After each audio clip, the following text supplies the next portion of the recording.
Hello guys, good morning. Welcome to Foma educational hub. ये जो video है इसके अंदर हम लोग बीएससी के लिए जो इलेक्ट्रोडायनेमिक्स होता है विद्युत चुंबकीय वो स्टार्ट करने जा रहे हैं, जिसको इलेक्ट्रोडायनेमिक्स भी बोलते हैं, इलेक्ट्रोमैग्नेटिज्म भी बोलते हैं, ईएमटी भी बोलते हैं, जो भी वॉट एवर यू कॉल। तो हम लोग वो सब्जेक्ट इसके अंदर पढ़ने जा रहे हैं और ये जो है आपका वेरी फर्स्ट लेक्चर है, पहला लेक्चर है। तो मैं खुद का इंट्रोडक्शन भी दे देता हूँ। My name is Banwari Kumawat and I have done my post graduation from IIT Bombay. ठीक है, ये इंट्रोडक्शन है, बाकी तो चीज़ें हम लोग स्टडी करते करते और भी बात करेंगे। हाँ जी, तो अभी सबसे पहले जो हमारा पॉइंट है कि हम लोग बीएससी के लिए इस लेक्चर में ईएमटी स्टार्ट कर रहे हैं, विद्युत चुंबकीय की जो बोलते हैं। अब देखो विद्युत चुंबकीय की क्या होता है, क्या मतलब है, मैं किस तरीके से पढ़ाऊँगा, क्या सिलेबस रहेगा, मैं पहले वो चीज़ थोड़ा सा क्लियर कर देता हूँ। तो देखो हम लोग पूरा बेसिक से स्टार्ट करेंगे, जीरो से। तो किसी का 11th-12th में बेसिक वीक रहा है उसको भी कोई प्रॉब्लम नहीं आएगी, ट्रस्ट मी, एक बार पढ़ के देखिए। ठीक है, तो हम लोग पूरा जीरो से स्टार्ट करेंगे ईएमटी को। तो विद्युत चुंबकीय की जो सब्जेक्ट है हम लोग स्टार्ट करने जा रहे हैं। तो क्या है इसके अंदर, किस तरीके से हम लोग पढ़ने वाले हैं, उसके बारे में बात करते हैं। तो लेट्स टॉक अबाउट विद्युत चुंबकीय की इलेक्ट्रोमैग्नेटिज्म। ठीक है, अब इलेक्ट्रोमैग्नेटिज्म या विद्युत चुंबकीय की सुनते ही दिमाग में क्या आता है या इसका क्या मीनिंग है। वैसे वर्ड के अंदर ही इसका डेफिनेशन है। मैं ऐसे नहीं है कि मैं आपको डेफिनेशन बताऊंगा, लेकिन अपना मकसद ये नहीं कि डेफिनेशन पढ़े। डेफिनेशन देखो, मार्केट में 1000 तरीके की किताबें आती है, 1000 तरीके से डेफिनेशन लिखी हुई आती है, उनका मीनिंग ऑलमोस्ट सेम रहता है, सेम मीनिंग निकलता है, लेकिन अलग अलग टाइप से लिख सकते हैं। तो डेफिनेशन लिखने के लिए हम लोग यहाँ पर नहीं है, हम लोग यहाँ पर है फिजिक्स समझने के लिए। एक बार समझ में आ गया फिर उसको लिखवाऊंगा भी मैं। तो हिंदी मीडियम वालों को हिंदी में लिखवाऊंगा, इंग्लिश मीडियम वालों को इंग्लिश में लिखवाऊंगा। तो डोंट वरी, बोर्ड पे दोनों मीडियम्स में लिखा जाएगा। ठीक है, तो दोनों बहुत मीडियम में होगा यहाँ पे। चलो अभी हम लोग स्टार्ट करते हैं। तो इलेक्ट्रोमैग्नेटिज्म सुन के दिमाग में क्या आता है, व्हाट इज विद्युत चुंबकीय की। देखो इलेक्ट्रोमैग्नेटिज्म, मैं अभी डेफिनेशन नहीं बात कर रहा, अभी मैं एक अंडरस्टैंडिंग डेवलप करते हैं हम लोग, क्या होता है इलेक्ट्रोमैग्नेटिज्म, होता है क्या। खुद आप सोचिए कि व्हाट इज इलेक्ट्रोमैग्नेटिज्म, सुनते ही क्या है। तो देखो इसमें दो चीज़ें, हम लोग जो वर्ड है ना उससे इसका कुछ डेफिनेशन, कुछ मीनिंग निकालने की कोशिश करते हैं। एक तो देखो इसमें हिंदी में बात करूँ तो एक तो है विद्युत, एक है चुंबक, दो वर्ड है ना। इंग्लिश में भी दो है, एक तो है इलेक्ट्रो मतलब इलेक्ट्रॉन को रिप्रेजेंट कर सकता है। ये किसको रिप्रेजेंट कर सकता है, इलेक्ट्रॉन को रिप्रेजेंट कर सकता है। एक है मैग्नेट, एक तो है इलेक्ट्रॉन, एक है मैग्नेट। ठीक है, तो मतलब कुछ इलेक्ट्रॉन का मतलब तो होता है, विद्युत का मतलब हो गया कि एक तरीके से आवेश से संबंधित कुछ बातें। तो एक तो आवेश से रिलेटेड कुछ बात होगी, ठीक है, मतलब चार्ज से रिलेटेड बात होगी, कुछ से चार्ज से रिलेटेड बात होने वाली है। दूसरा मैग्नेट मतलब चुंबक, और चुंबक का मतलब हो गया कि चुंबकीय क्षेत्र। आवेश का मतलब हो गया विद्युत आवेश होता है ना, तो विद्युत आवेश का मतलब हो गया विद्युत क्षेत्र से रिलेटेड। तो इलेक्ट्रिक चार्ज का मतलब हो गया इलेक्ट्रिक फील्ड, और यहां से मैग्नेटिक फील्ड। तो मतलब इसके अंदर हम लोग क्या पढ़ने वाले हैं, एक मोटे तौर पर अगर मैं आइडिया लगाऊं, ओवरव्यू की बात करें तो हम electric field, magnetic field, magnet और चार्ज, इनसे रिलेटेड बातें करेंगे। मतलब चुंबक, आवेश, चुंबकीय क्षेत्र, विद्युत क्षेत्र, इनसे संबंधित जो बातें जिस सब्जेक्ट में की जाती है उसको हम लोग क्या बोलते हैं, इलेक्ट्रोमैग्नेटिज्म या विद्युत चुंबकीय की, जिसको शॉर्ट में ईएमटी बोलते हैं। इलेक्ट्रोमैग्नेटिज्म एक तरीके से ईएमटी। ठीक है, इसको इलेक्ट्रोडायनेमिक्स भी बोलते हैं, ईएमटी, इलेक्ट्रोमैग्नेटिज्म, विद्युत चुंबकीय की। Got it. तो कौन सा सब्जेक्ट हुआ जिसमें हम आवेश, चुंबक, विद्युत क्षेत्र, चुंबकीय क्षेत्र और इनसे रिलेटेड बातों के, इनसे रिलेटेड जो कंसेप्ट्स है ना उनके बारे में बात करने वाले हैं, उनको स्टडी करने वाले हैं। उस सब्जेक्ट को, उस ब्रांच को क्या बोलते हैं हम लोग, इलेक्ट्रोमैग्नेटिज्म बोलने वाले हैं। ठीक है, अभी मैं डेफिनेशन लिखवा नहीं रहा, डेफिनेशन लिखवा दूंगा, डोंट वरी। लेकिन हम लोग अब थोड़ा विजुअलाइजेशन की बात करते हैं। चलो एक मोटे तौर पर आइडिया लग गया कि हम लोग इस सब्जेक्ट के अंदर क्या पढ़ने वाले हैं। अब समझना, अब जो काम की बात है, मतलब कि ये भी काम की बात थी, ऐसा नहीं कि ये काम की बात नहीं थी, लेकिन अब हम लोग स्टडी करने वाले हैं कुछ, देखो हाँ जी। अब आवेश क्या होता है, पहली चीज तो एक तो आवेश, एक चुंबक के बारे में बात कर ली, एक तो मैग्नेट, एक चार्ज। तो व्हाट इज चार्ज, आवेश क्या होता है, अभी मैं आवेश के बारे में बताऊंगा, लेकिन पहले जितना आपको पता है, जितना नॉर्मल आप जानते हो, उसके बेसिस पे हम थोड़ा बहुत बात करते हैं कि जैसे आवेश क्या होता है, चार्ज क्या होता है। जनरली आप पढ़ते हो कि एक तो धनात्मक होता है, एक ऋणात्मक होता है, एक पॉजिटिव चार्ज होता है, एक नेगेटिव चार्ज। तो जैसे पॉजिटिव चार्ज है, ये कोई पॉजिटिव चार्ज है, इसकी वजह से इलेक्ट्रिक फील्ड होता है, जो इलेक्ट्रिक फील्ड मतलब चुंबकीय क्षेत्र, सॉरी इलेक्ट्रिक फील्ड मतलब विद्युत क्षेत्र। विद्युत क्षेत्र किस तरफ होता है, बाहर की तरफ। देखो ये बाहर की तरफ है, ये इसमें देखो ये इस तरफ है, ये इस तरफ है, इस तरफ है, बाहर की तरफ है, आउटवर्ड। पॉजिटिव चार्ज से इलेक्ट्रिक फील्ड बाहर की तरफ होता है, आउटवर्ड डायरेक्शन में होता है, तो ये आउटवर्ड है। ये जैसे ये नेगेटिव चार्ज है, ये लो ये नेगेटिव चार्ज है, नेगेटिव में के लिए इनवर्ड होता है, अंदर की तरफ होता है। अगर जैसे में ये भी नेगेटिव है, इसमें भी अंदर की तरफ होता है, पॉजिटिव में बाहर की तरफ होता है। ये चार्जेज है, ये आवेश है। तो आवेश में एक चार्ज दूसरे चार्ज पर कैसे इफेक्ट डालेगा, एक आवेश का दूसरे आवेश पे कितना प्रभाव पड़ता है, कैसे प्रभाव पड़ेगा, आकर्षित करेगा कि प्रतिकर्षित करेगा, अट्रैक्शन होगा कि रिपल्सन होगा, अट्रैक्शन हो या रिपल्सन होगा तो कितना फोर्स लगेगा, बल कितना लगेगा, ये सारी चीजें इस बुक के अंदर स्टडी करने वाले हैं। तो इलेक्ट्रिक फील्ड से रिलेटेड कुछ बातें इसके अंदर होगी।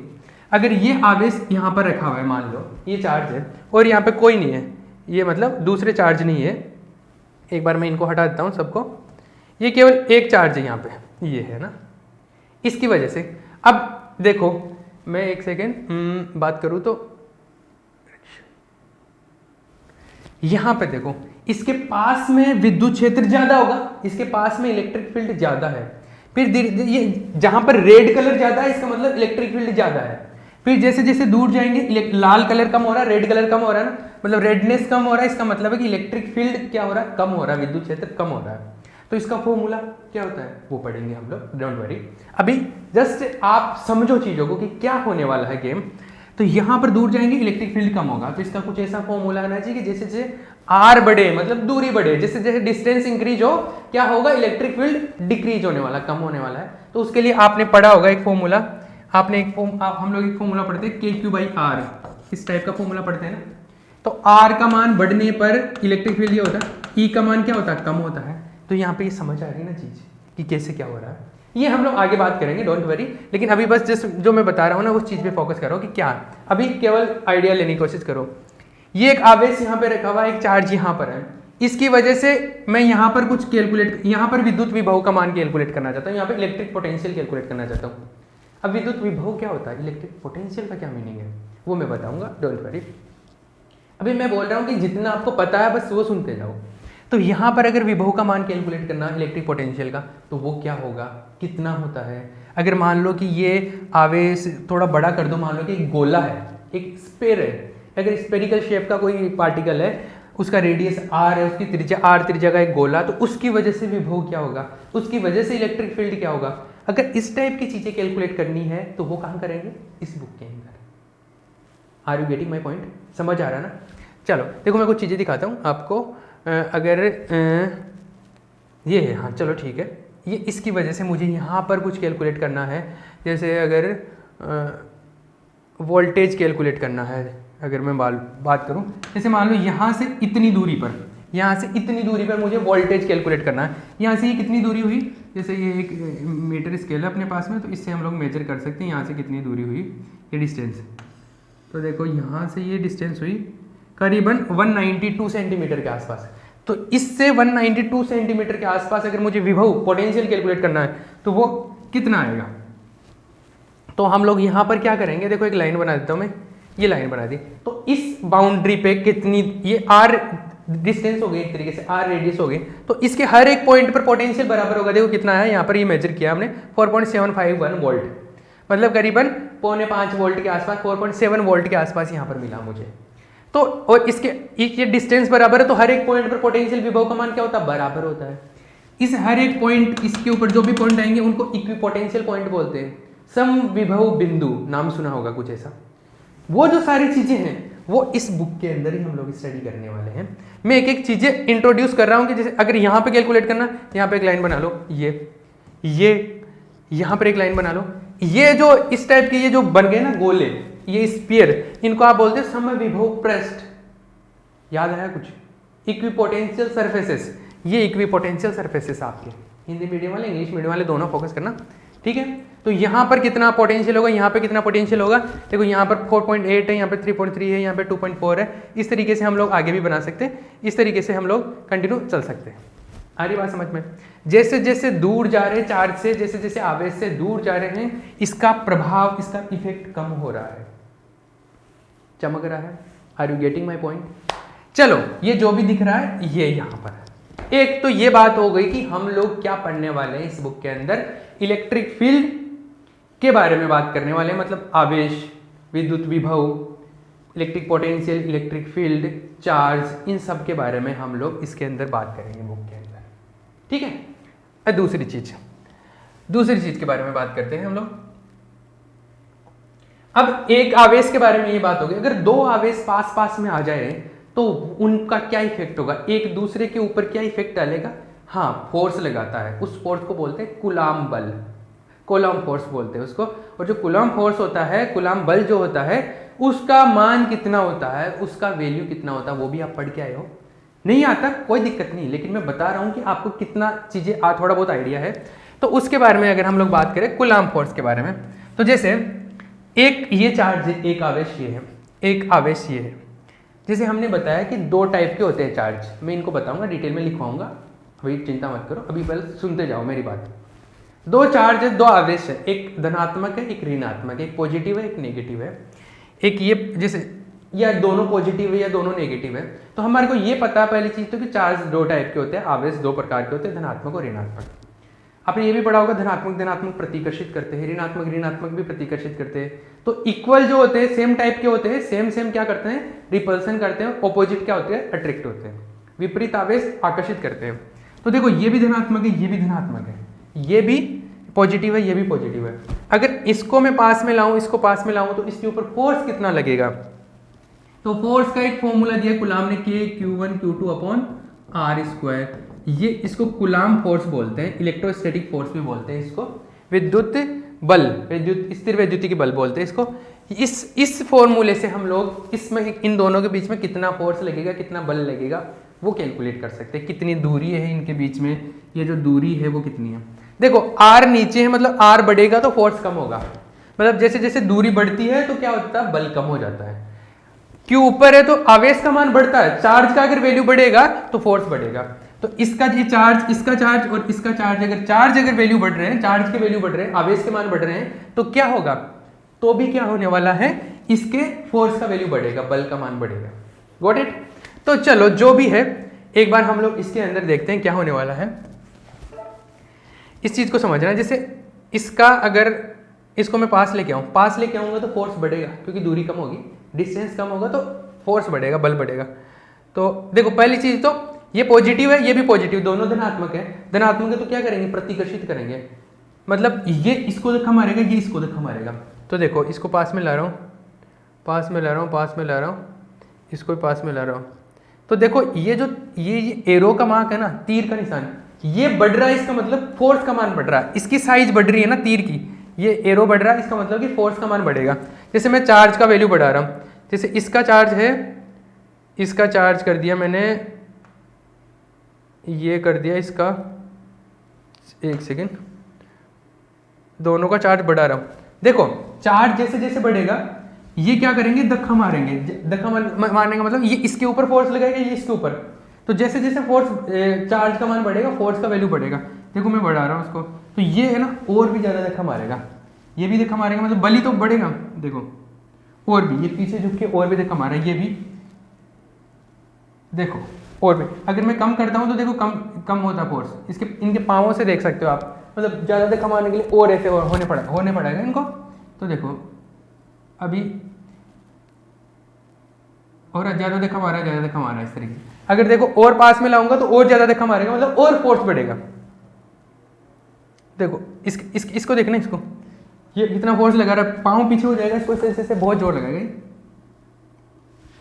दिख रहा है, सेम चीज ये भी कर रहा है। तो फोर्स हमने ये भी पढ़ा कि दोनों पे फोर्स क्या होता है, बराबर बराबर, ये जितना इस पे फोर्स लगाता है ये इस पे भी उतना ही लगाता है। ये न्यूटन के क्रिया प्रतिक्रिया नियम से, एक्शन रिएक्शन लॉ जो न्यूटन का, उससे भी हम लोग क्लियर करते हैं। लेकिन ये चीज यहाँ पे भी समझ में आती है, अगर दोनों आकर्षित करें, मतलब दोनों विपरीत टाइप के हो, जैसे एक पॉजिटिव है एक नेगेटिव है, सपोज ये तो पॉजिटिव है, इसको नेगेटिव करता हूँ, दूसरे वाले चार्ज को नेगेटिव करता हूँ, नेगेटिव करेगा तो क्या करेगा, अट्रैक्ट करेगा, खींचेंगे दोनों एक दूसरे को।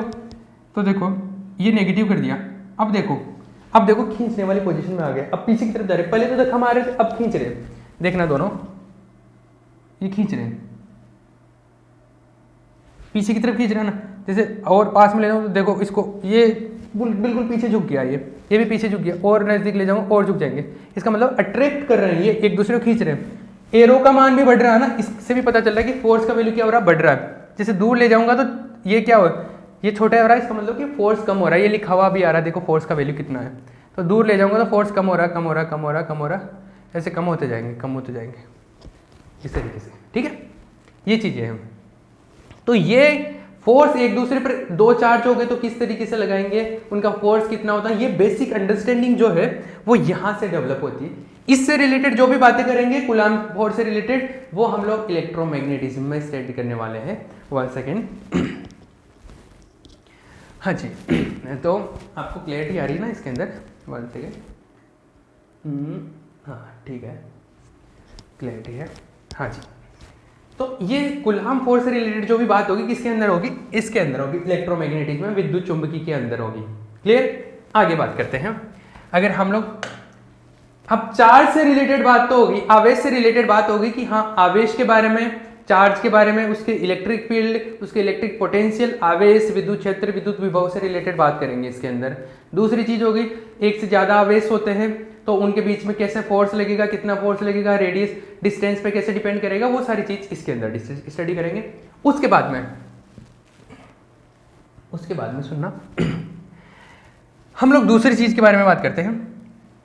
इलेक्ट्रिक फील्ड से रिलेटेड बातें होने लगी, ये कंप्लीट हो, इलेक्ट्रिक फील्ड से रिलेटेड बात तो होगी। अब मैं मैग्नेटिक फील्ड से रिलेटेड कुछ बात करता हूँ। तो देखो चुंबकीय क्षेत्र से रिलेटेड अगर हम बात करें, चुंबकीय क्षेत्र, मैग्नेटिक फील्ड, तो मैग्नेटिक फील्ड जो होता है दो तरीके से जनरेट होता है। मैग्नेटिक फील्ड, चुंबकीय क्षेत्र दो टाइप से जनरेट होता है। एक तो सिंपल हम लोग जो बात करते हैं कि मैग्नेटिक फील्ड कैसे जनरेट होता है, एक तो मैग्नेट की वजह से, चुंबक की वजह से, सिंपल सी बात है।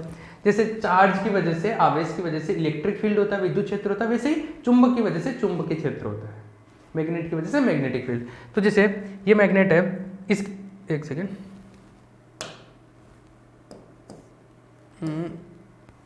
वन सेकेंड, सॉफ्टवेयर में प्रॉब्लम क्रिएट हो गया, 1 सेकेंड। हाँ जी, अभी ये ओपन हो जाएगा। तो हम लोग क्या होता है, जैसे मैग्नेट की वजह से मैग्नेटिक फील्ड होता है, चुंबक की वजह से चुंबकीय क्षेत्र उत्पन्न होता है। लेकिन एक और वजह भी होती है, एक और भी वजह होती है जिसकी वजह से चुंबकीय क्षेत्र उत्पन्न होता है, मैग्नेटिक फील्ड जनरेट होता है। तो पहले तो हम लोग मैग्नेट वाली बात कर लेते हैं। जैसे ये मैग्नेट है, ये चुंबक है, ये चुंबक है, चुंबक की वजह से चुंबकीय क्षेत्र होगा। चुंबक की वजह से जो चुंबकीय क्षेत्र होगा वो किस तरीके से होता है, उनकी जो चुंबकीय क्षेत्र की लाइनें होती है वो कैसे बनती है, देखो इसकी दिशा है, रेड का मतलब है बाहर की तरफ, रेड से बाहर की तरफ निकलती है, साउथ में अंदर की तरफ, ये नॉर्थ से बाहर की तरफ निकलती है, साउथ में अंदर की तरफ आती है। तो मैग्नेटिक फील्ड का जो डायरेक्शन होगा वो देखो, एक सेकेंड, एक सेकेंड,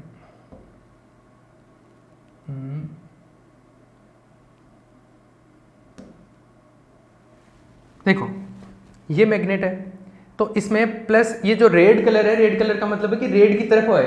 तो मैग्नेटिक फील्ड का जो डायरेक्शन है वो ऐसे है, जैसे यहाँ से इस तरफ है, ऐसे यहाँ से इस तरफ है, यहाँ इस तरफ है, यहाँ से इस तरफ है, यहाँ इस तरफ है। जो इसमें दिख रहा है ना वो बना रहा हूँ मैं, शायद आपको इतना क्लियरली नहीं दिख पा रहा होगा क्योंकि दूर रहेगा आपके लिए। ये देखो इसमें इस तरफ है, फिर ये ऐसा आ गया, तो इसको इस तरीके से हम बना देते हैं। ये इस तरफ है, इस तरफ है, इस तरफ है, ये ऐसे है, मतलब ये क्लियरली नहीं बना पा रहा है, लेकिन आप इस तरीके से ये आ जाता है,